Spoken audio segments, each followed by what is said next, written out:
Welcome to the most must-see show on the internet. Welcome to AEG. I am your host with the most, JB, and I have Goose with me. Hey, everybody.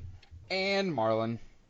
Hey guys, what's up? We're like the three musketeers now of this show, the AEG show right here. We miss you, Dalton. Yeah, we miss our dark time. time. We miss your anger. There's not as much anger in the show. Well, there is if Marlon's watching the Marlon. Yeah. No, don't remind me. Don't remind me.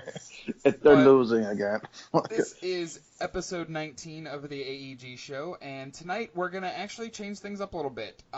We will not be calling it What You've Been Playing anymore because we want to try a different format, but we're going to bring a new segment called Bring It to the Table, where each week the games that we have played, we'll bring one to that table, and we will discuss it, and that'll be the game that we focus on for that first segment. And then we're also going to go into our second segment, as always known as Hot Topic, which Marlon brought tonight, I believe. Yes. I have. Right. And then, as always, we'll finish up with the third segment in which we talk about the announcements and the future of what's this week's going to hold for AEG. So, without further ado, Goose, what you bringing to the table tonight? I'm actually bringing to the table Call of Duty World War II, its newest DLC pack called the War Machine. I'm super surprised about, honestly.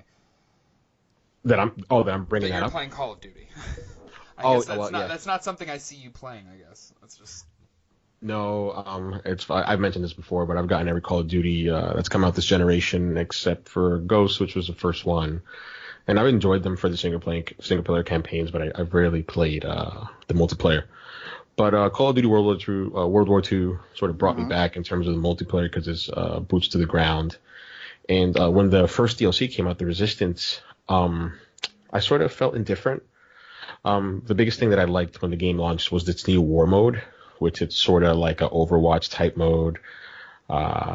It's an objective type mode in these crazy maps. It's really fun. And the War Machine DLC expands on that. They've got 3 new maps. They got Dunkirk. They got a beautiful, probably my favorite map of the entire DLC in Egypt. And they got this very small, hectic map set in Germany called V2. And then they've also got War Operation Husky, I believe it's called. It's another war map, which is really fun. I can't speak to the zombie DLC because I don't have any friends to play with. But yeah, that's what I've been playing. It's really fun. I think my favorite map is Egypt. It's got it's got vertical gameplay. It's got these like open areas, and then inside of certain structures, it's got like these very narrow paths. Think of The Mummy Returns, sort of. You can see the Sphinx. Yeah, the gameplay, it's still the same old and tried Call of Duty gameplay, but They've changed a few things, like they have unlimited sprint now. Yeah, I feel bad bringing up this game because I don't have a point of reference because I barely played it when it first came out.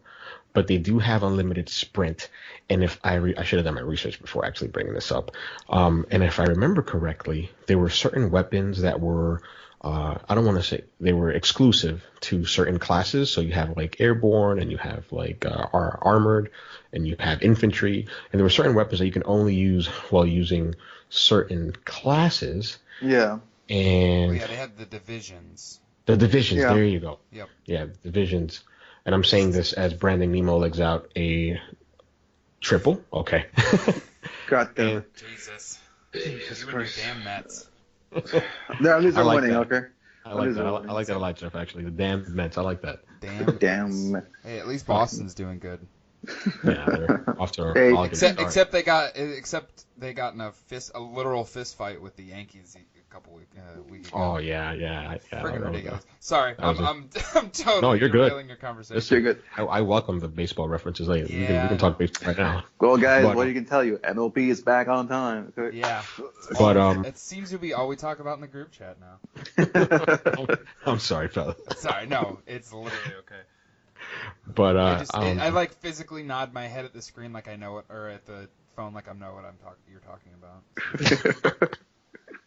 It's the only sport that I can talk about with any knowledge or any certainty. That's the only sport. So take that for the only sport that I can talk about with knowledge. Take that for what it's worth. Yeah. But anyway, going back to the Going back to the War Machine, it's really enjoyable. And going back to the divisions, so they sort of democratized it, where you can use any weapon for any division now, which is awesome. Gotcha. Yeah, That was actually my. seems kind of interesting. Like they Yeah, kind of should have done that from the start. I feel. Yeah. That. Go ahead, Marlon.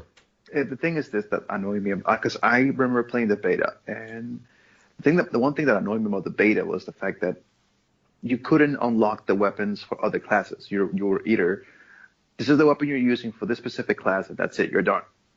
And it really annoyed me because I'm like, I want to use that fucking sniper, but I can't use it because I gotta go use the fucking infantry, motherfucker, so you're able to use it. And I go, all right, whatever. So the fact that you're telling me that they changed back and that now you're able to unlock the weapons for any character, like that's like okay, so now you got my curiosity. Did they kind of go with like how similar how damn it, who are they called?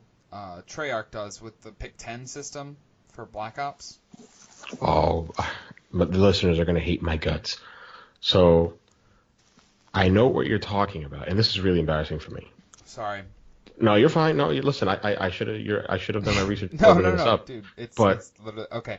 So I'll like explain. So Pick 10 system is where you have this big pool of items, whether it be gadgets, whether it be handguns, whether it be like main, rifles, shotguns, all that stuff, and you can kind of pick, but you have a limited number of slots. You can pick any combination of what you want. It's just the slots.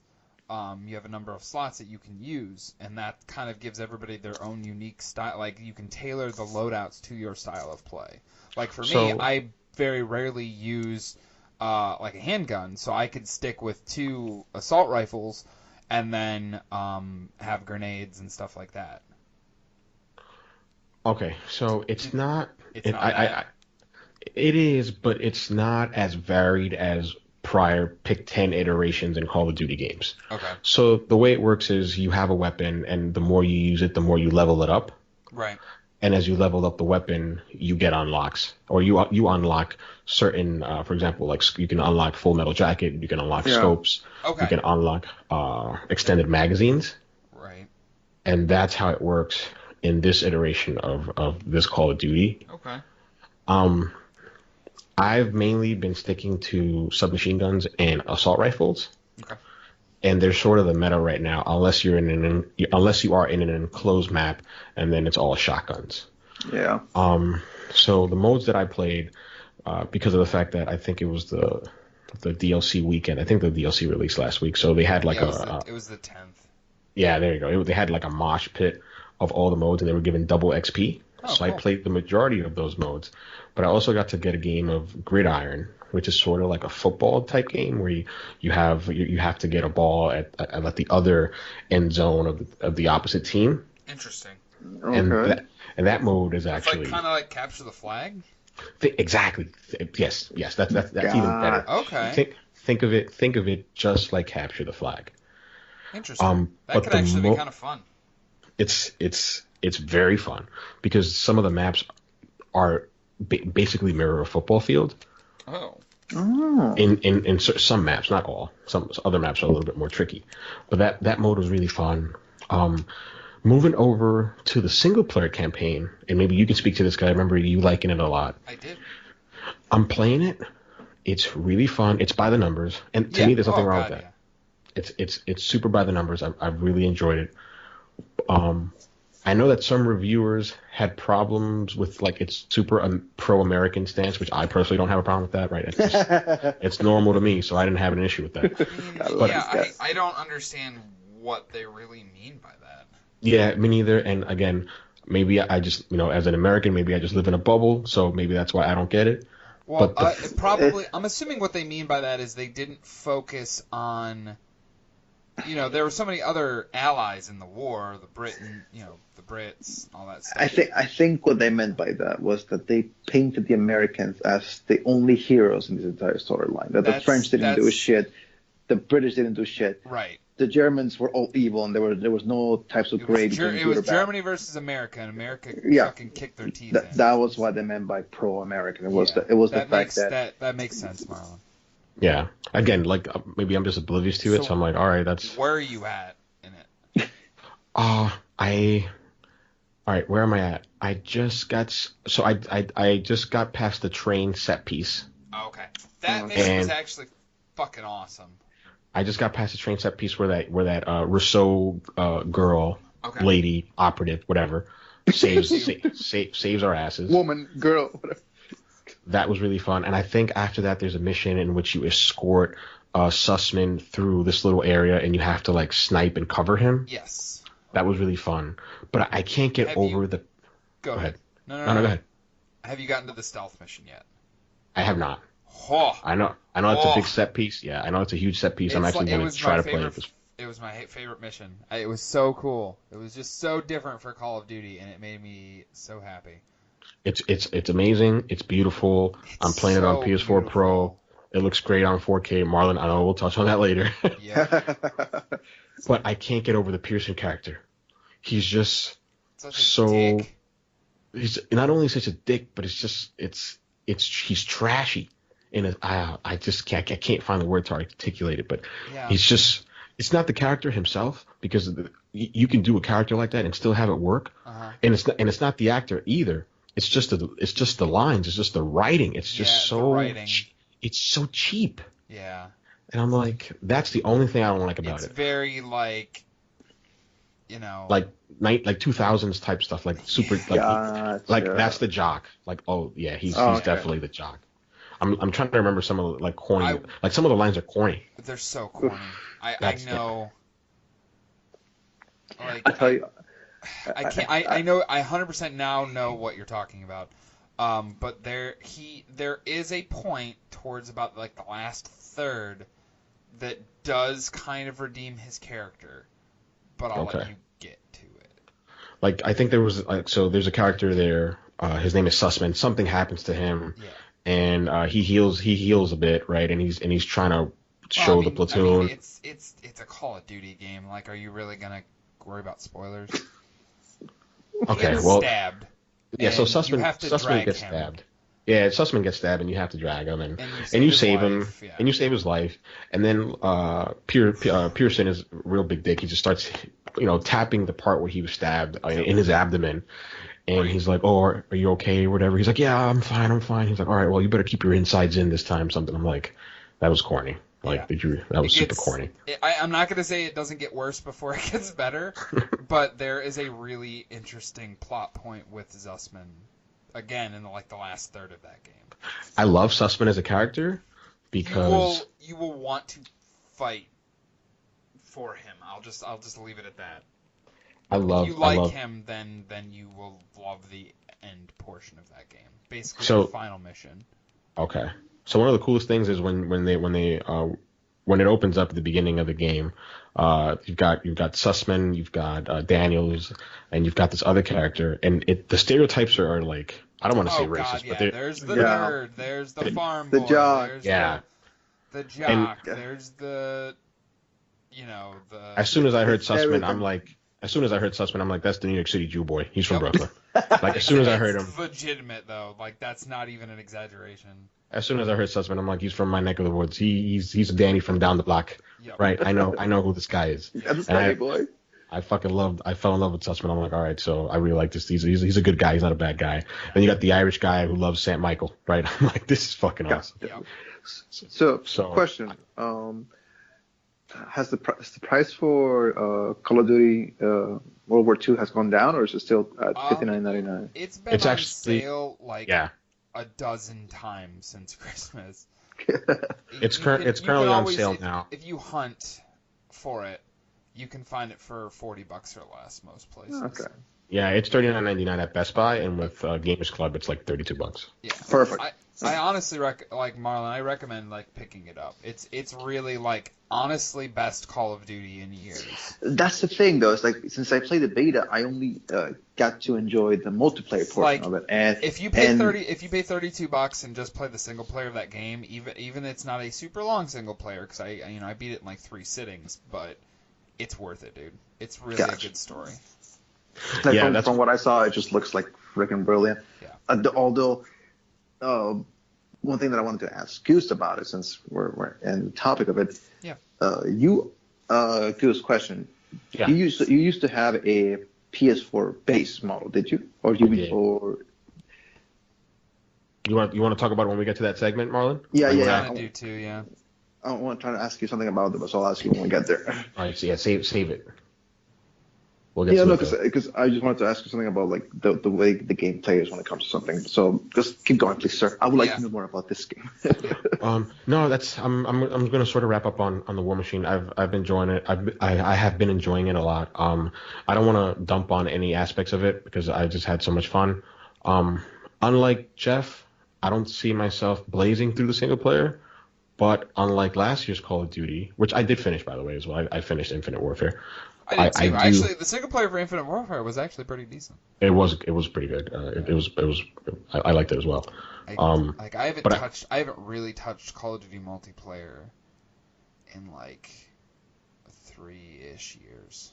That I'm glad that you touched on that because the biggest takeaway from me playing this past weekend Call of Duty was that I will finish the campaign and that I will continue playing the multiplayer. Really? Okay. And I can't say that about a Call of Duty since probably Black Ops 3, which I dropped.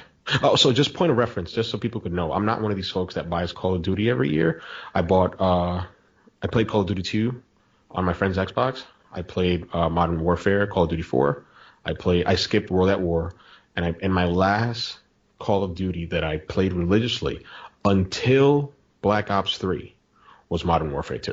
Just for a frame of reference. Yeah, I mean, I played the living hell out of the first Modern Warfare. I played a considerable amount of Modern Warfare 2. I played a decent amount of Modern Warfare 3. I didn't, as much as everybody else loved it, I didn't really get into Black Ops multiplayer that much. Okay. Black Ops 2 multiplayer, though, I played the hell out of. And yeah, I haven't really dug into Call of Duty multiplayer, I think, since Black Ops 2. Yeah, so I mean, I it played had been a some long time. Ghosts when it came out because it was like the Call of Duty for the new systems. So I was Yeah. like, oh, something, Yeah. Something new. to play multiplayer. But I'm trying to even think the more. I mean, I didn't play Black Ops 3. I still haven't even finished the campaign for Black Ops 3. It's fun with friends. Yeah. But I mean, yeah, I've heard good things about it. I Like the played story Infinite I sucks, played but- Infinite Warfare's campaign. I didn't play much multiplayer. I played Advanced Warfare's campaign. I didn't play much multiplayer. I Yeah. think that's the more recent ones, isn't it? I think Yeah. I'm Those are the missing most- one in there though. No, you're not. You hit it right on the spot. You got Okay. Modern Ghost. Warfare 2, You got Modern Warfare 3, Ghost, Well, Infinite not- Ghost, Warfare. it goes Well- Ghost, Advanced, Black Ops 3, Infinite, There World you War go. 2, right? You, Okay. yeah, Yeah. you got all the Advanced. current gen ones. Yeah. Okay, then yes, I've played all the current gen ones, but so the literal last one I really dug into multiplayer for was Black Ops 2. Which So is yeah, crazy to think about. That's. I think the only go ahead. one that I played was the remaster for Advanced Oh, Warfare no, 2 yeah, and I 3. did play a bunch of them remastered for Modern Warfare. I did play that. And I was like, I went back and I was like, okay, yeah, this feels a little bit dated, but it is what it is, you know. I thought they updated it to a decent extent, but I thought it was beautiful. I thought it looked great. Oh, gorgeous. Graphics Freaking wise, gorgeous I meant game. more like gameplay wise. Oh, gameplay. Okay. I Yeah. was like, Oh, yeah, yeah, It felt Yeah, it's the like, same game, because yeah. of all the updates they've made. The Call of Duty multiplayer, like it's archaic. Yeah. Yeah, they actually put not loot boxes, but they put oh god, they put microtransactions in it. Yeah, they Yeah. added the crates. The crates. There you go. yeah. There you go. So that brings me to a question for you, Goose. Yeah. Are you gonna get Black Ops 4? Absolutely. Really? Yeah, I've ever since Ghost, I didn't get Ghost. I wasn't impressed by it at all. It was. But The actually, single player was decent, but the multiplayer was dog crap. Just actually, let me close on this. I was for a very long time a Call of Duty hater. Mm-hmm. I actively was one of these folks who said these games are trash. People who buy this, no, not for babies. Just my mentality was this game does nothing new every year. It's the exact same game every single year with a different skin. And I don't think it was fair to say that because I literally stopped playing the franchise with Modern Warfare 2. Right. Yeah. So from afar, I was casting stones when I shouldn't have. Right. So with Infinite Warfare, not with Infinite, with Advanced Warfare, it was something brand new. I was like, I'll try it, and I liked it. The single player was amazing. Kevin Spacey casting that was fantastic. It was beautiful, man. Jeff, Like it was on point. Jeff, you can't say that.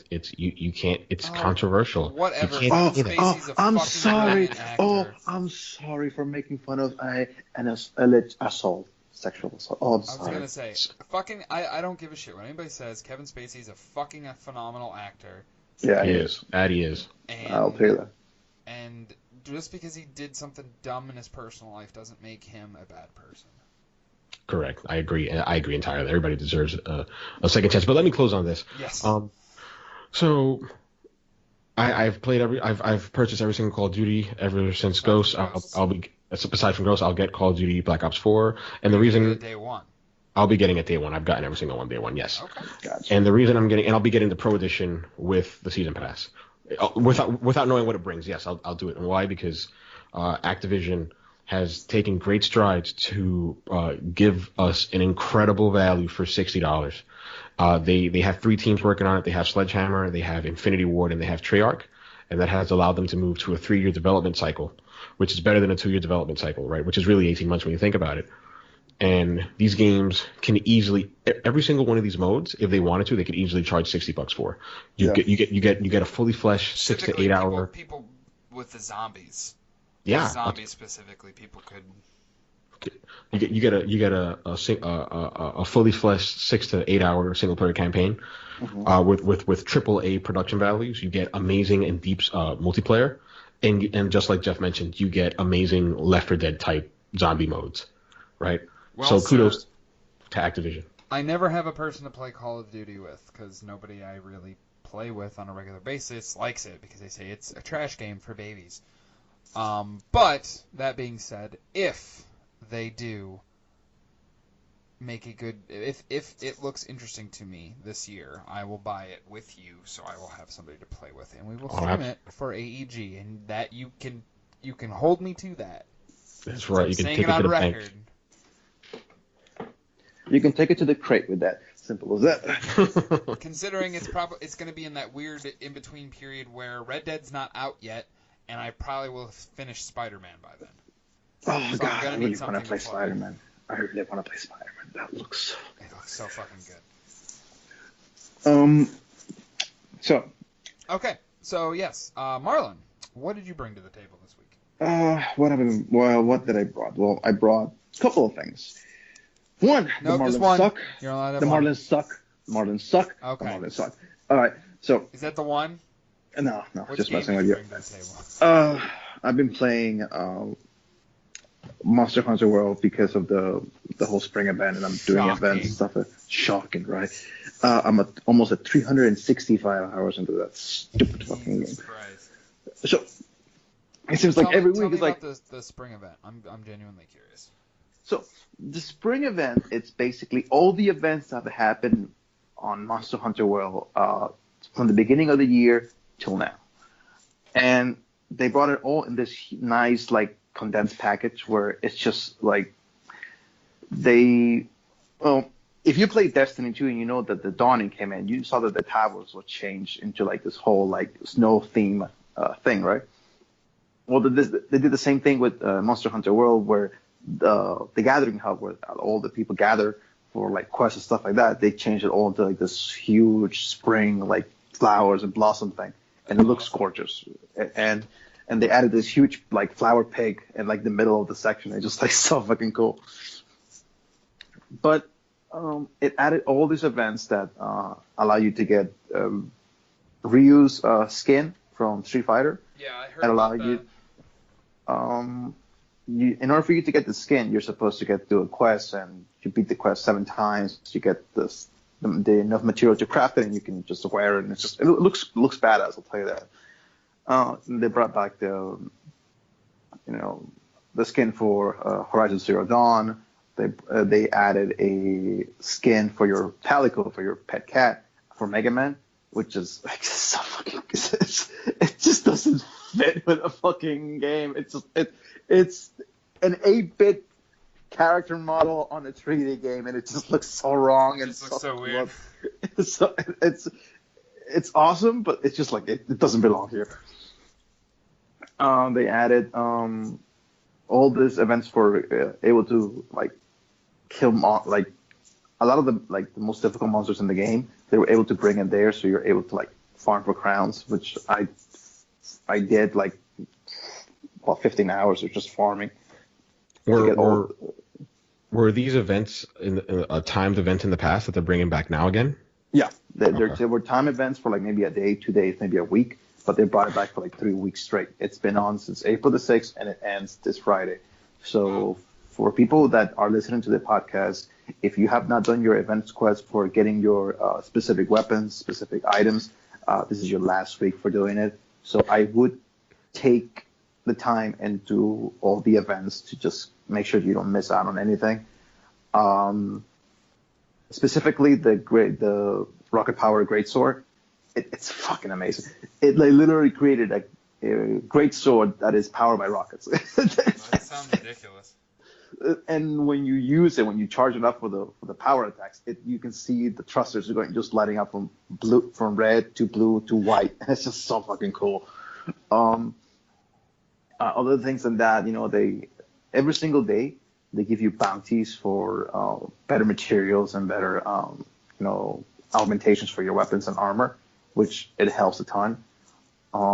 It's just they added so much content into this update that I'm like, honestly, good on them. I know they've done this with most Monster Hunter games, but they've done a good job across the board of just keeping the game updated, keeping it fresh. I mean, the game's only been out, 3 months?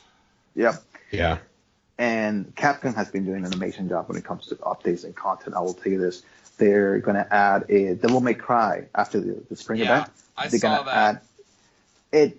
The best thing about it is that the armor and stuff like that is not... Well, the thing with the Ryu and the, what is the name of the girl? Aloy? Chun-Li? No. Oh, Aloy? Aloy is that Ryu and Aloy skins are full body, so you cannot mix and match. You wear them and that's it.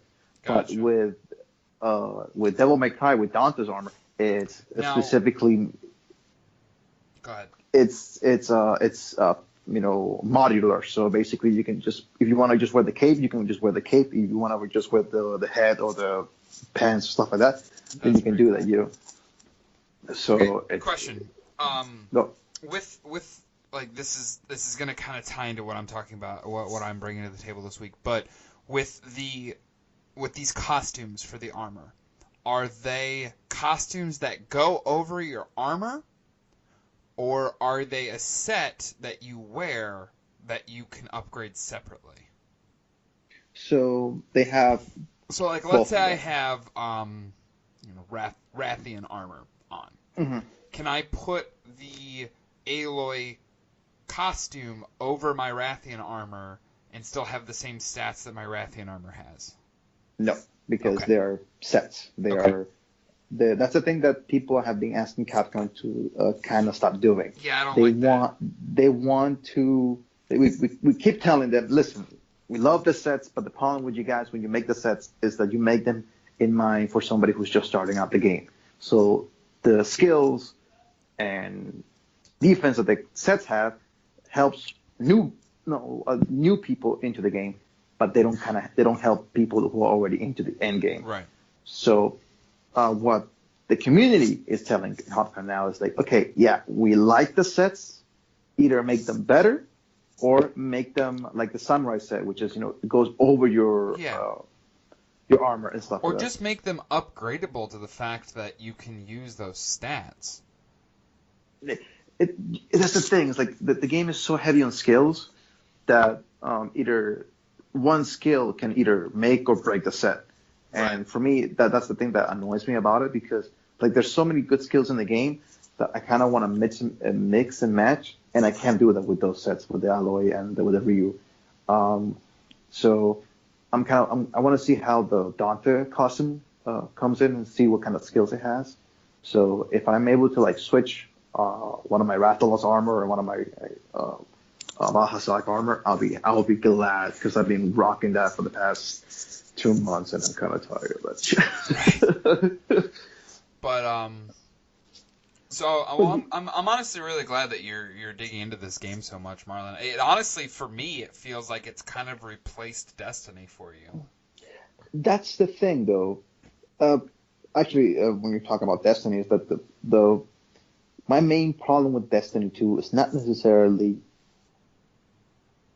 the story or the it's not necessarily the storyline or the game how it plays. It felt too clunky. It felt too slow for my taste. When it comes to Destiny, it needs to be fast paced and it needs to be. Well, did the speed update help that for you? Yeah, it kind of helped that. I still have not touched Destiny since that update came out. So when they put the update for Destiny 2, I was able to enjoy a faster version of Destiny 2, kind of reminded me of Destiny 1. And that void that Destiny 2 could not fill, Monster Hunter has filled it for me. Yeah, I'm glad that you mentioned that because that was my next question. I was trying to guide it back to Monster Hunter. Yeah. I'm like, what is it about what is fulfilling about Monster Hunter that Destiny 2 in comparison wasn't able to fulfill for you at least? The loop when it comes to loot. Okay. There is a loop that makes you want to go more and more and more and more. Just keep going and grinding it out. I don't honestly feel that. Like Destiny 1 had that, but Destiny 2 does not. Destiny doesn't have that. Because I'll tell you why. Okay. Because in Destiny 1, whenever I finished a mission, I know that I was going back to the tower, or I could go to a central hub. But because Destiny 2, it's all over the place. Oh, you can just go from here to there and from there to here. It makes you not like recenter yourself into doing something. It was like, oh, so I'll go from the raid and I'll just go to Mars. I'll go from Titan and I'll go to Mercury, and I'll go from Mercury. And that little faster pace was good for Destiny 2, but the problem with that, there was nothing to do. Yeah. So I get there, I'm like, but there's nothing here for me to do, so why am I here? But with Monster Hunter, there's always something new that you can be doing. There's always something new you can be knocking out. Yeah. You feel like that sense of progression? Yeah.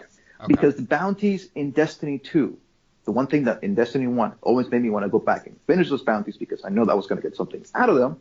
With Destiny 2, there's nothing that I get out of it. Right. There's no weapon. There's no I don't even get like shards and stuff like that. I don't even get something that makes it worthwhile for me to get it. And even to the point where, let's say that we're doing the bounties for that kind of stuff, it takes so long for me to grind out a couple of bounties just so I can get a chance of getting a weapon. And it's like, this is not what I like. Where in Monster Hunter, you feel like everything you're doing is that next little step. Even when grinding out the crowns, like, oh shit, this monster wasn't a giant crown or wasn't a mini crown, but I got material out of it. There was something that, okay, you're not wasting your time. You don't feel like you're wasting your time. That's exactly what I was trying to say. So with Monster Hunter, you don't feel like you're wasting your time grinding every single day and putting hundreds of hours into this game. Where Destiny, as a whole, you just kind of lost that urge.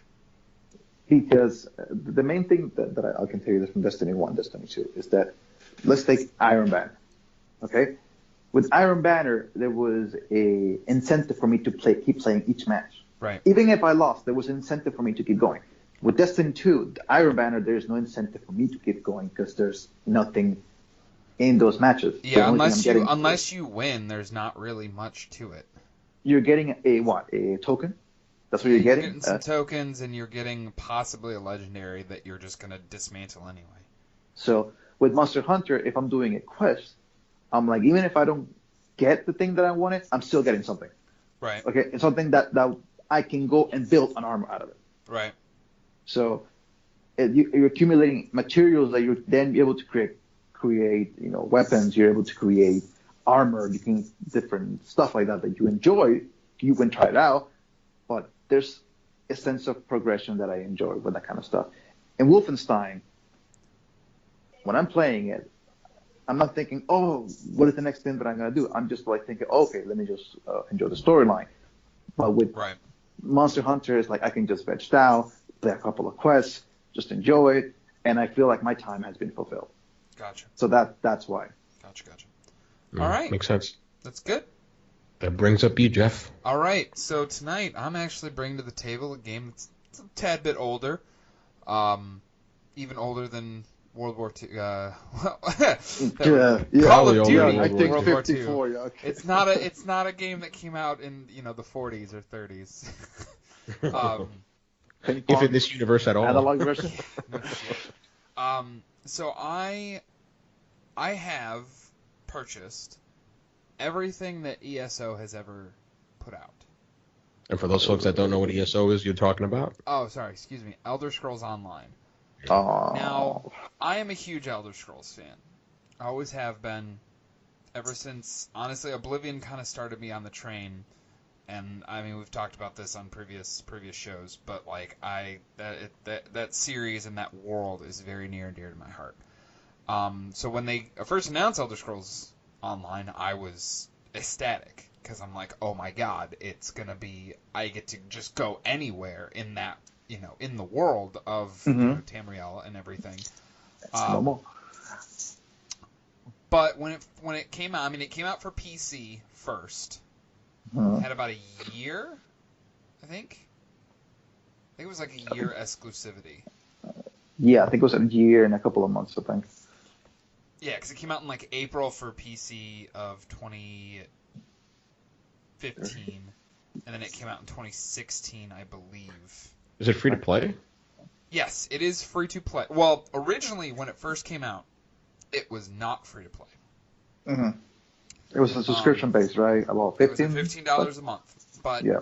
After it's like 10 months, people they saw a fairly large player base drop off of it. So when they announced that they were going to put it on consoles, which they originally were talking about putting on consoles from jump, but when they did that, they announced basically it's Elder Scrolls Online Tamriel Unlimited, which basically is the free-to-play version of the game. You pay $60, you get the game, and you get Wait a minute. do whatever you want. So it's not free to play? It is free-to-play. But you pay $60. Yeah, you pay $60 for the game. Once you make that purchase, that's it. Okay, so they took off the subscription. You're asking traditional free to play, like download like the app Fortnite. For free, play, whatever. No, it is not that. Sorry, okay. I was confused with what you were asking. No, it's fine. It's just like a regular game. You buy it and you play it. Correct. Okay. There is a $15 subscription that you can pay. It is optional. It's called ESO Plus. They give you extra crowns, which are like used to buy stuff in the in-game shop. There's a shop that you can use world money for, and it's almost all cosmetics. Okay. Costumes for your character, armor sets that are exclusive to the shop, mounts that are exclusive to the shop, and they have limited time ones. They have pets that you can get. They have houses that you can buy. They've added like, it's been like one of the biggest content drips that I think I've ever seen, and nobody's talking about it unless you're in that community. Wow.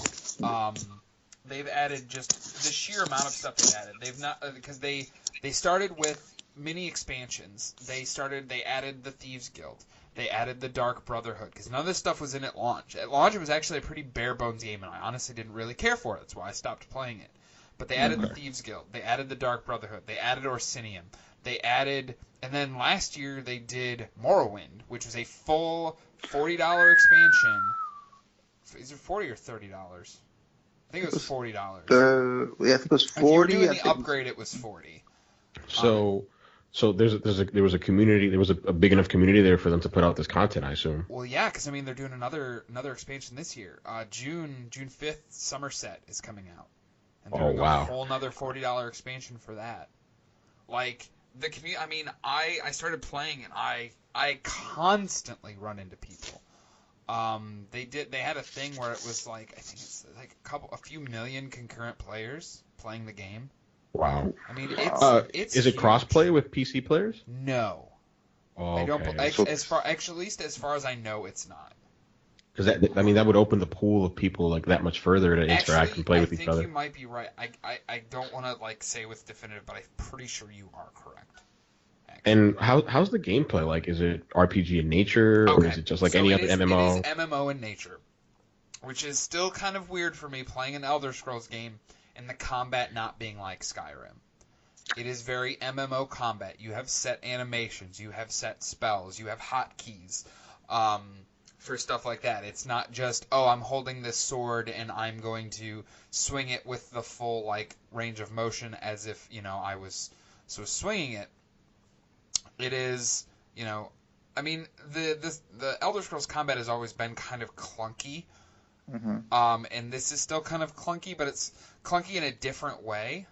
If that makes any sense. It's not clunky as in the combat just looks weird, the animations, but it is all canned animations for certain things.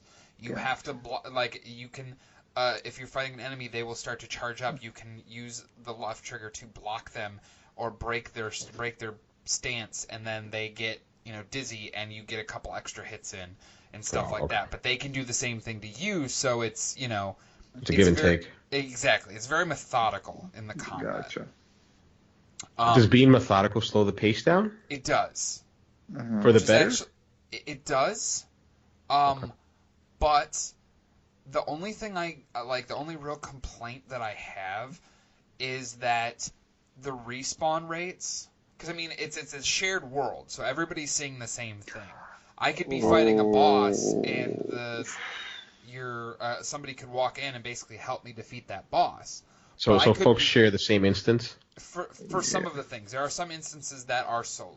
I did one today. It was a story mission that I was doing where I had to basically take out this boss character that was being basically controlled by the main bad guy. And like before I went into the cave that I followed her to, it said solo on there. So like when I went in there, I was the only person in that instance. So I had to beat it by myself. Does it level lock you out as well for certain activities? I assume so, being an MMO. It scales. It does? Yeah. Dynamically, that's okay, that's nice. Because you're not locked out of certain... There are literally hundreds, if not probably thousands of quests in this game. I keep running into, like, you go into a city and there's like, because you know how in like Skyrim they have the little like white arrow showing you like where to go. Well, in ESO, because there are so many quests that you can take on, they have the one that you're currently the quest you're currently on is the white arrow, but there's a clear arrow. It's the same shape, it's just hollowed out. If you walk into a city, there's got to be at least a dozen clear arrows that pop up. So there's always something new to do. There's so many different quest lines. Like I just started the Dark Brotherhood quest line, which so far I think is the most fun I've had, because you literally have to stealth. Like I had to break into this mansion and stealth through it, and like you get a bounty, and they have a bounty system where if you get caught, like your bounty goes up, and you either have to pay the guards or you fight them. It's just it's so deep. It's almost overwhelmingly deep. So let me ask you: do you prefer this type of Elder Scrolls experience as opposed to the regular first person experience? The cool thing though with ESO is that you can play the entire thing in first person. Oh. But so you can play the whole thing in third person too, like a traditional MMO, like World of Warcraft. Oh, okay. So you get the options. Okay, yes. Perfect. But no, I bought, and the weirdest thing is like I have barely played this game, but because of my love for Elder Scrolls, I have bought like every expansion, so I have everything. Okay. I even bought the collector's edition of Morrowind when it came out last year, even though I wasn't actively playing the game. But I wanted the statue to go next to my Molag Bal statue because I bought the original collector's edition for the game. Yeah. In Somerset, I pre-ordered the collector's edition for that one because I'm fucking nuts. Hey, Oh my god. What? Sorry, folks. Baseball? You're talking about baseball right now. Yeah. No, you're good. Fucking goodness. I thought you were But talking about, oh my God, about Jeff just about me buying, buying yeah, that was like everything. perfect timing. Oh Because I'm like, I Oh ordered my, a collector's edition. And you're like, oh my oh my god. God. So horrible. Um, but there's one thing that I want to ask you, Jeff. Hmm. The you missed so well, I can only go for Skyrim because that's the last Right. Elder Scrolls game that I played. Um, do they have Skyrim in there, or do they only have Morrowind and They you have know? different. They have different areas of everything. I want to say that Skyrim, most of Skyrim is in there, like the province of Skyrim. Because there's provinces for pretty much every major. I mean, obviously Morrowind because Morrowind. Yeah. Um, but I just have a mission right now where I have to go to Kvatch, which is from Oblivion. Okay. Yeah, for Tamriel. So they've added so much stuff. Like there's so many fucking quest lines. You're gonna be yeah.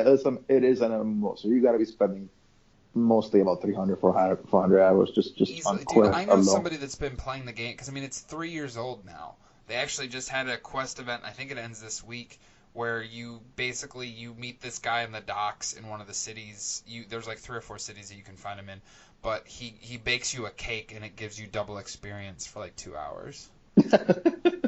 Cake But is not like alive. but it's like literally when it gets into your inventory, it's the third anniversary. It's like the third annual cake or whatever, something like that. So So, question, yeah. because MMOs are really big on like auction houses and stuff like that, and I mean, just that's kind of where the Crown Store takes over. There's so not like a player-controlled like auction house. okay, You so can't so the sell items to other people, as far as I know. Um,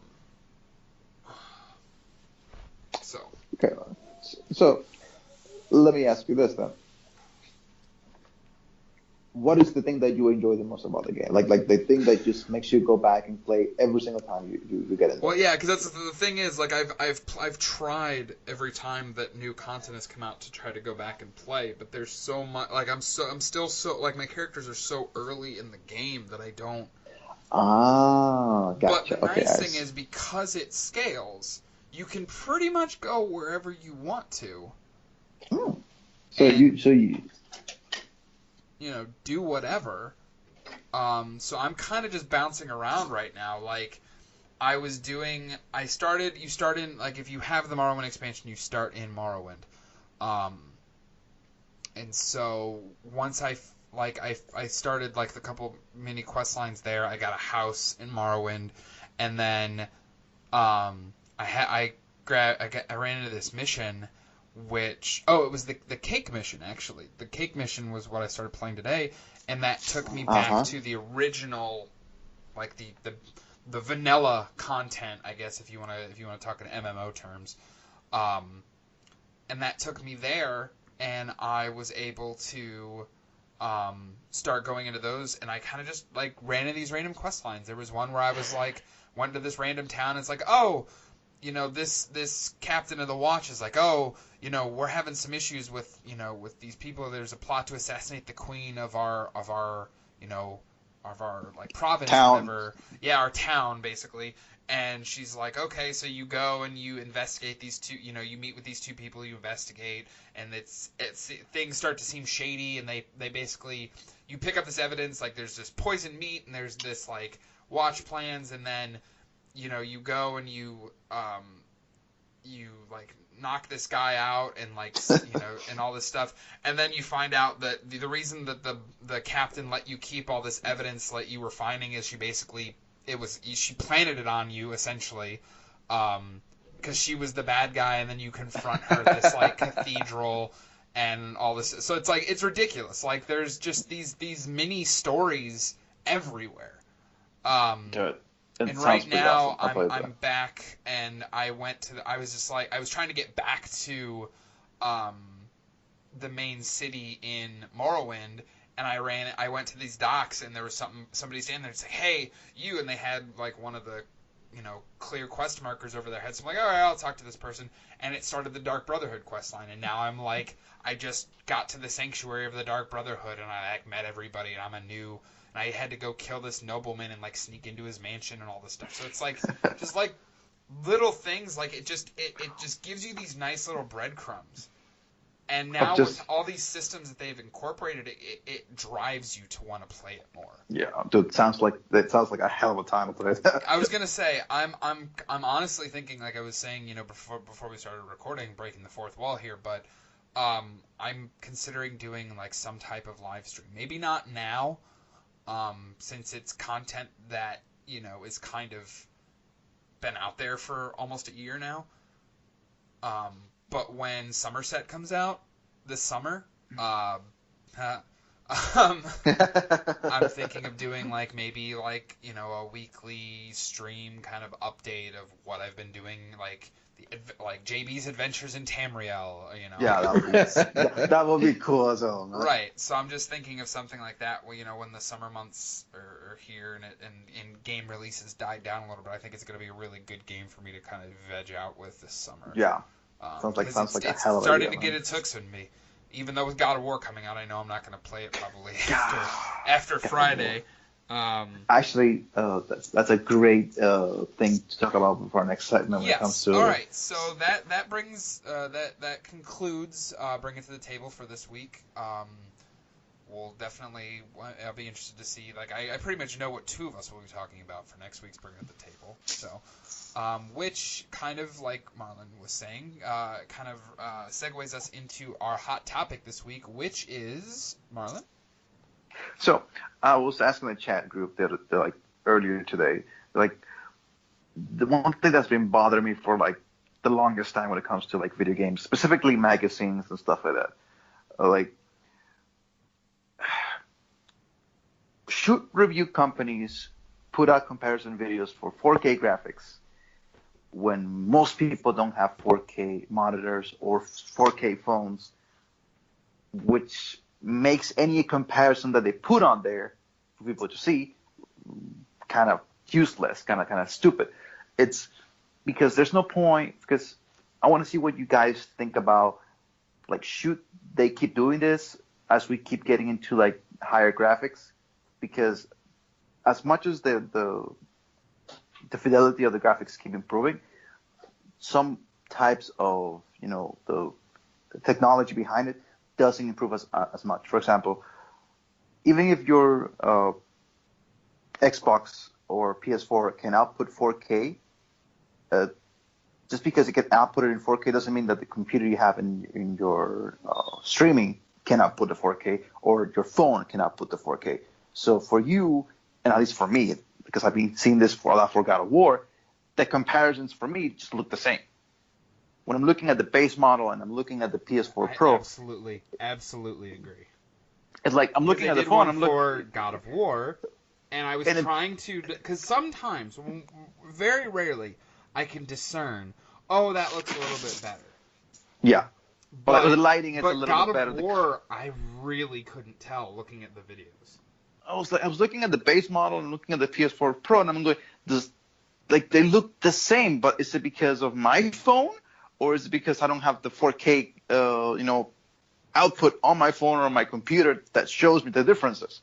Because from my point of view, there's no point in me buying a PS4 Pro if it's going to look the same thing either way. So, in a way, this comparison kind of either it stops somebody from buying a PS4 Pro, because in your mind you're thinking, well, they look the same. They don't look like, I was looking at it and going, okay, well, where's the difference? They both look like 1080p, 60 frames per second, at least the video that I saw, but it doesn't look anything better or worse. So I'm thinking, is it my phone? Is it because of that? Or maybe if I'm looking at a 4K TV, I can discern the differences, but from somebody who's not into video games, somebody who's not into, in the know-how, they're just going to look at it and go, you know what, they look the same. I don't need to buy a PS4 Pro. I can stick to the base model and I'm happy with that. So I was just wanted to see, just wanted to see you guys' opinion on this. Like, should they keep doing it, or they should just like have like a warning? Listen, warning. This is only a representation if you have a 4K monitor or a 4K TV or a 4K device that can output it and can show you the differences. Otherwise, stay away from it. What do you think, Goose? I'm gonna sound like a super snob on it. I'm actually gonna come across as an elitist a little bit. And by the way, I'm like super fucking pissed. Like the Mets had a fucking 6-1 lead and they're losing 7-6. They fucking blown it. But my answer is like really cold, really clear cut and dry. Like I think of it like from a business perspective. So folks like IGN and GameSpot and magazines, they're not going to stop doing it because a particular demographic of the gamers can't see it, right? Mm-hmm. Because gamers, in a sense, can be very, like, there's a lot of tribalism. So they're going to get a lot of clicks with these comparisons of Xbox versus PS4, Xbox One X and PS4 Pro, right? So that's going to drive revenues up. Just looking at it from that point of view. I agree entirely with the premise of, hey, I can't see it. And I don't want to go into a rant because this is a different can of worms. But that's like the biggest pain in terms of a selling point for selling these mid-generation refresh consoles, because you can't tell. So for example, like me, I don't get, like, I'm a big fan of comparison videos. So you're not speaking to the crowd when it comes to me, because I love these type of comparison videos, but I don't watch them from everywhere, right? I'm not going to watch it from Game Informer because they don't know what they're talking about when they do comparison videos. I don't watch it from IGN because they don't know what they're talking about. There's certain outlets that I watch specifically because that's the only thing they do. So for example, I think of Eurogamer's Digital Foundry, right? That's the only thing does a they good do. job in there. They do a great job, and they're very specific, and they tell you, hey, this is outputting in HDR, but if you don't have the proper equipment to watch it, you won't be able to see it, right? They'll also tell you, hey, this is outputting in 4K, but if you don't have the proper equipment, a 4K TV, a 4K monitor, a phone that outputs in 4K, you're not going to be able to see it. And they also write articles for those folks who can't see it with very specific differences of what changes and what doesn't, right? So I can tell you from experience that there is a huge difference when you have a 4K TV and a PS4 Pro or an Xbox One X. I can tell you that definitively there is a profound difference. I can also argue that if you don't own a 4K TV, Xbox One X and now PS4 Pro super sample, meaning that they'll output a 4K image, but it'll downsample to your 1080p TV, which makes the game crisper. It'll eliminate the jaggies, right? So it does benefit folks who don't have a 4K TV. Mm-hmm. So, but I do agree with you that many folks don't have it. Although for this particular topic, I pulled out some statistics, and the adoption of 4K TVs is actually going at a faster rate than high definition TVs 10 or even 15 years back. So, for example, according to VentureBeat, by 2017, which has already passed, 4K UHD TV sales will hit 20 million in the U.S. alone. That number is estimated to grow by 23 in 2018, 23 million, 26 million in 2019. Right, so it's only because 4K TVs are relatively cheap compared to 1080p TVs when they first came out. I mean, you can get a low to mid-range 4K TV by TSL or Vizio for $500, right? In the grand scheme of things, relative to other things, a $500 4K TV is kind of cheap. I mean, I say that, and it may not be cheap for other folks, so I understand it. I'm not trying to be inconsiderate of folks' pocketbook, but you know, you can get it, as opposed to, like, I remember when 1080p TVs came out in 2006, they were like $1,000 and up. Dude, my 60-inch TV that I have in my living room right now, when that came out, that was $3,000. There you go. That was $3,000. And this right now, that size, 60 inches, 4K, it's $1,600. Yeah, I currently it's insane. Okay. Yeah, I currently have a it's not a true 4K. It doesn't have HDR. It's an Ultra HD 4K television. It's a Samsung, and I got it on. It was a display model, and I got it for $450. So the problem that I have for me is not like the fact that like 4Ks are very readily available nowadays as opposed to when it first came out. Because when they first came out, everything was like 2,000 and up. Like if you were first owner of a 4K TV when it first came out, you were dishing out $3,000 on the spot. So the fact that it's gone down in price to $400, $500, $600, $1,000, that's top of the line for me. I understand that part. It's just that it annoys me when like these review companies don't know what they're talking. Like you said, Gus, they're not telling you, hey, listen, like this, what you're seeing right now is just a 1080p image because that's what your device can only show you. If you see it in 4K, you will see the difference. So I don't like it because the one thing that annoys me about this type of situation is that when you're getting this mid-games upgrades, PS4 to PS4 Pro, Xbox One, like I mean, the Xbox has gone to 3, Xbox One S, Xbox One X.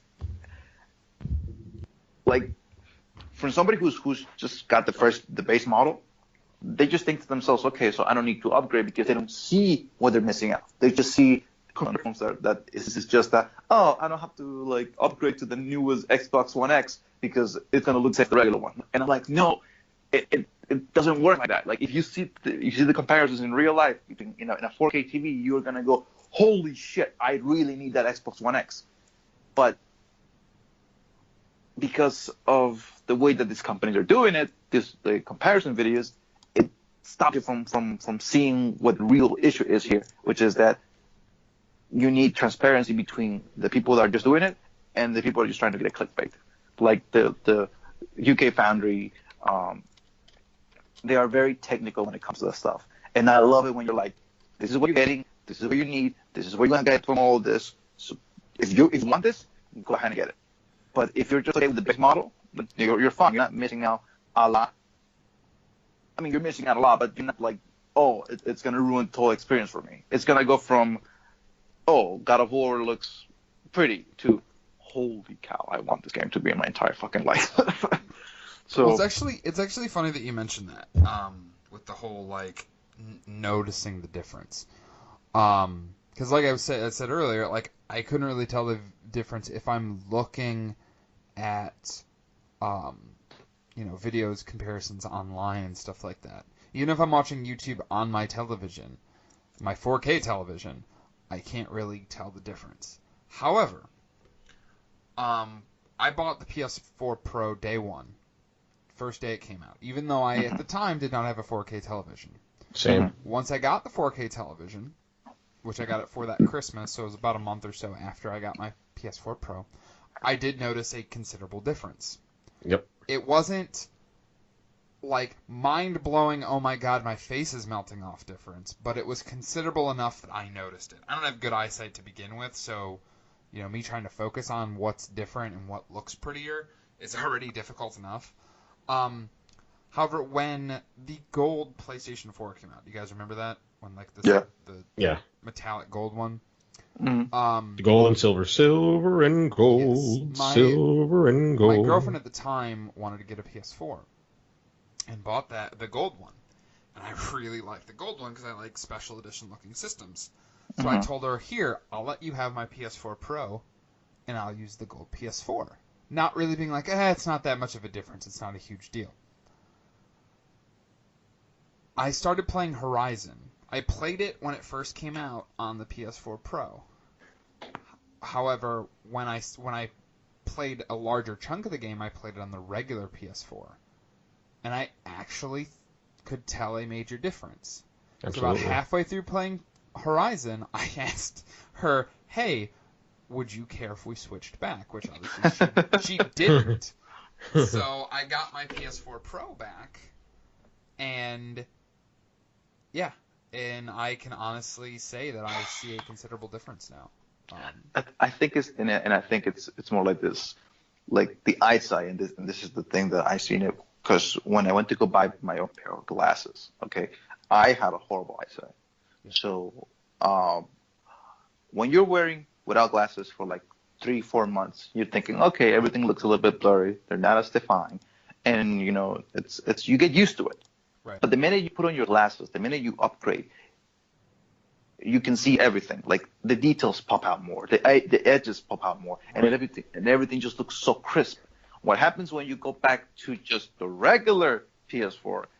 Everything just looks like, oh, okay, oh yeah, this is not as clear cut and as beautiful as the PS4 Pro. This just looks decent, but not like eye-popping wow. So the thing for me is that I want to get a PS4 Pro, and I want to get a 4K TV, but I'm okay knowing that that's the thing for me, since I haven't seen a lot of 4K footage in real life. I know that I'm missing, because when you guys are telling me is that then the difference is noticeable, and I've seen it a little bit, but yeah, I'll cut you off right here. I mean, literally, what you're gonna have to do is what I did. I mean, I got to throw Sony and Microsoft under the bus here. They haven't done a good job. They haven't done a good job promoting like what they have in terms of how good it looks. And I want to give like good kudos to Digital Foundry, because although they have video that folks may not be able to see if they don't have the equipment, there are articles that you can read that really go into depth. And I'm nerdy in that sense. Like I like those articles. Like I remember when I started reading them back in 2009 when they would do the PS3 Xbox 360 comparisons. A lot of the stuff I had no idea what they were talking about. I'm like, what are these like super technical terms?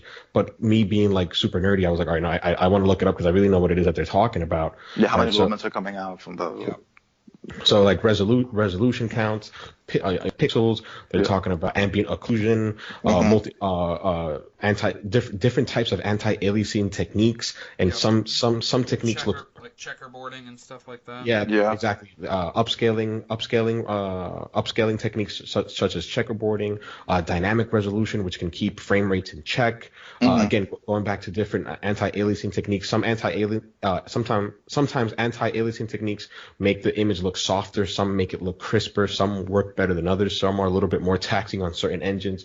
So there's a whole bunch of like this. I call it nerdy because I know like the layman gamer is not going to be into that. They just want to play their fucking games, right? So I get that I am in the minority there, right? But for folks who are into that, they put out great articles, great content. But going back to what you're going to need to do is you're going to have to go to Best Buy or one of these showrooms and literally look at it, right? Because you've just said it yourself. They are not selling you on the content on YouTube. And a lot of the content on YouTube is compressed to begin with, right? So you're not getting, so you're getting all these compression.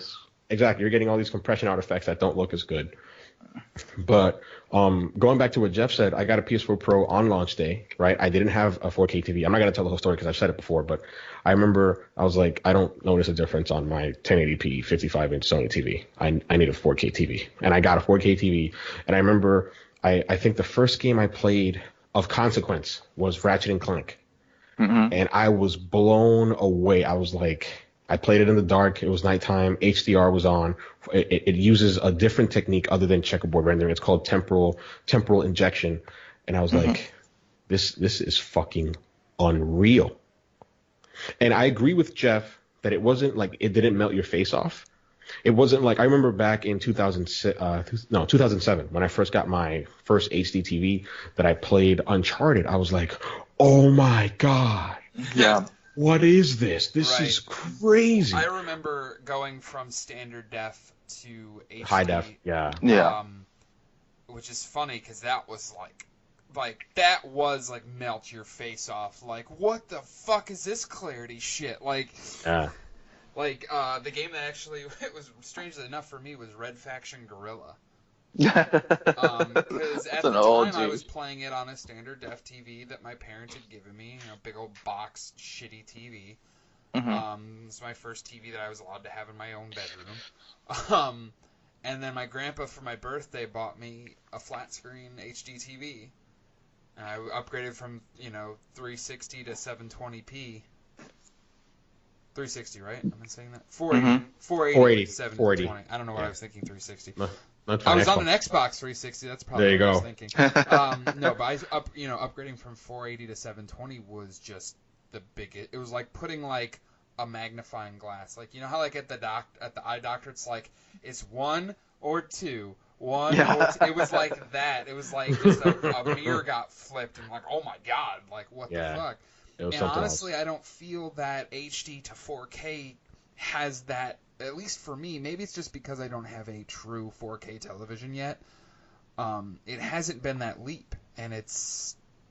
And I honestly think, with your main point of your topic, Marlon, I understand. Like, I don't think they should do these comparison videos unless, because they're not for everyone, and they're not gonna be for everyone until 4K is the standard. Yeah. That's why when you buy a movie nowadays, there are three different versions you can buy. You can buy the DVD, you can buy the Blu-ray and DVD, or you can buy the 4K and Blu-ray. Until 4K is the standard across all media forms, I don't think that these videos are doing enough justice for everybody involved. Yeah, And I feel like when we get to like the 4K format that is the standard across the board, there's gonna be something come out like an 8K or a 16K, right? And they're gonna come out with the same BS. Right. And the thing is, nothing is ever like with technology. Nothing is ever complacent. No, Yeah. at all. You're constantly going to be moving forward. Yeah. And that's one of the great things about technology, It's really. great. Yeah, I'm not saying it's a bad thing at all, but it's just it defeats the purpose of some of these things that these publishers try to capitalize on. Like, oh man, look how good this looks. Well, I can't really see how good it truly should look. I'm not an ideal. It's not ideal, but I mean, yes, I can see what you're getting at. Like, I mean, God of War, at least from everything I've seen, looks gorgeous no matter what fucking PS4 definition you're going to be playing it in. And I think that's kudos to like Santa Monica. I think they were able to, push God of War's graphics to a point where whether it's a PS4 base model or a PS4 Pro, or they're gonna create this fucking PS4 5 with fucking 16K, and they're gonna do a remake of freaking God of War. It's gonna look good no matter what. Because I feel like they're in their in-house studio, they're using something better than what we have. Goose, how we can find out, how Santa Monica feels? Well, now that you're friends with them on Twitter, why don't you get them on the show? Oh, I'm not. So yeah, Corey. Actually, the other day, I'm glad you brought that up. The other day, I had Corey Barlog, creative director of both God of War 2 and the new God of War, and Gears of War creator Cliff Blazinski, like the same tweet, and I was like in heaven. I'm like, some people go crazy like over Jay-Z and like music stars and pop stars and yeah, they go crazy over that. Like those, like all, like no disrespect to them. Yeah, like those aren't my superstars. Like my superstars are game developers. Yeah, I mean, wholeheartedly understand that. But yeah, I thought that was so cool that you had that interaction. Yeah. Granted, it wasn't like a direct interaction. They just liked what you said, but they took they looked at what you said, and that's what I think is the coolest aspect of it. Like they were looking at what you wrote. Yeah, They look at what you wrote. They like what you wrote enough for them to be able to say, hey, you know what? I'm gonna hit a button for that. Like, yeah. Yeah. So, because most of the developers are like, just browse to the internet going, They got thousands of tweets a day probably from folks. Oh yeah. So for me, I can't. And honestly, like I know they're probably never going to hear this, but Sony Santa Monica and Corey Barlog, like. I fully intend that I'm going to love your game, and you for all what I've read so far on it, you made one of the best masterpieces of this generation of consoles. Yeah. And I think honestly, it's going to be the new standard bearer. I think this is one that's going to rival Last of Us when it comes to just implementation of materials and implementation of the graphical. Well, I mean, they said it's like up there on a Breath of the Wild, Super Mario Odyssey level. Yeah. You know how those games came out of nowhere and now will be basically in the video game Hall of Fame. Yeah. I feel that God of War has had this crazy. I mean, they also essentially renaissanced Zelda and Mario, and I feel from what I've been reading that this version of Kratos renaissanced the God of War franchise. And turned it into something so much farther reaching. So I think what I'm gonna do is that I wasn't thinking about it, but you know what? You guys have converted me. I am buying God of War day one. Get it day one, man. I am gonna get it day one, and I'm gonna play the hell out of the game because it's just that. And play it on whatever format that you want. Going back to our hot topic, like play it. I don't because you don't have a 4. I don't know if I missed what you said. You do or don't have a 4K? I have a monitor that outputs a 1440p. Okay. It doesn't necessarily output. So it's kind of similar because my Ultra HD TV outputs at 2160. But yeah, your TV all 4K. Well, your TV is full 4K, so you don't have to worry about that. Like I remember when HD first was a thing, right? We had 1080p. We had sets that did 1080i, which is 1080 interlaced and 1080p progressive, and we had 720p TVs. With 4K TVs, thankfully, you don't have to worry about that. Yeah, if it says fragmentation 4K in the there, market. It's 2160 or better. Yeah, if it says 4K on it, it's 3840 by 2160, so you won't have to worry about that. Yeah.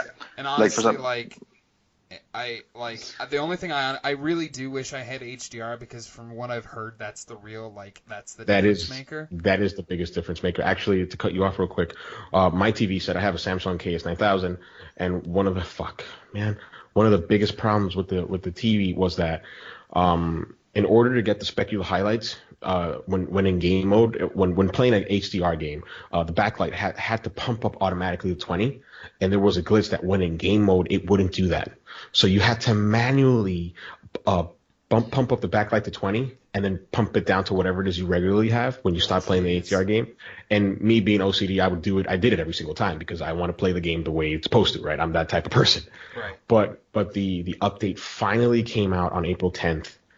And I'm just so happy. I was like, I don't have to fucking mess around with that anymore. It'll just do it automatically. And that was a glitch. That was a glitch particular to my TV. So I don't want this to paint anybody's experience with what they'll have with the 4K TV. Other 4K TVs won't I've work not like had any real issues. I mean, there have been adjustments I've had to make, and it seems like sometimes, it's I don't know if it's just because it's a smart TV as well, but it seems to sometimes my TV gets overloaded, I guess.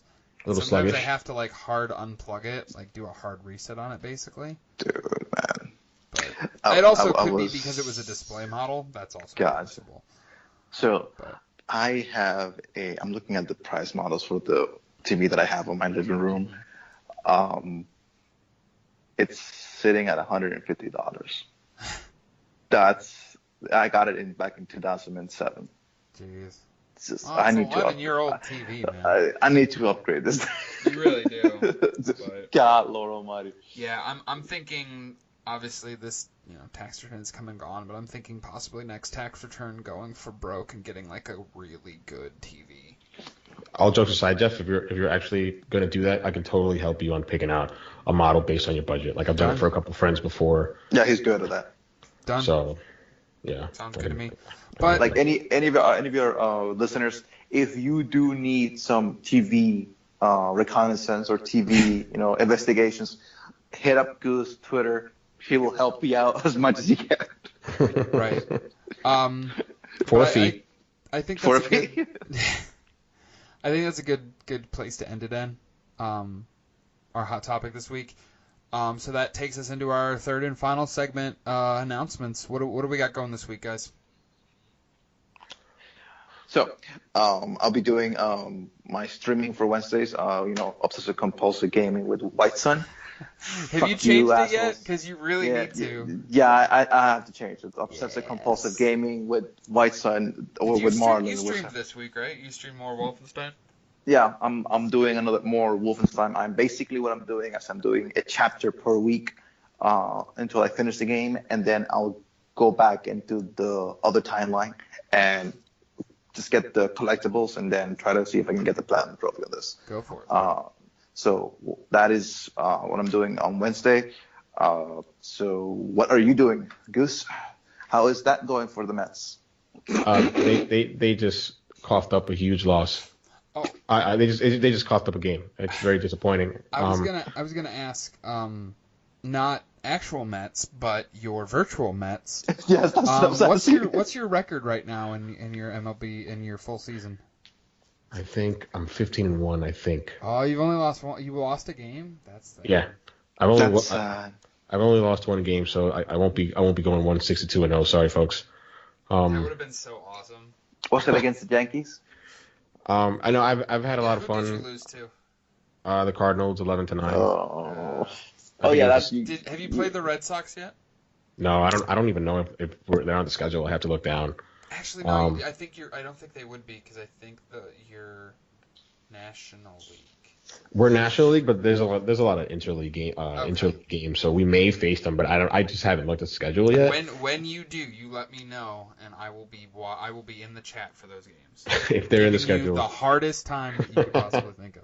God. they give me some shit. Yeah, no, it's fine. I've had fun streaming. I streamed today. I've been streaming every day. I've been I keeping mentioned an eye on it and trying to catalog them in the playlist on our YouTube channel.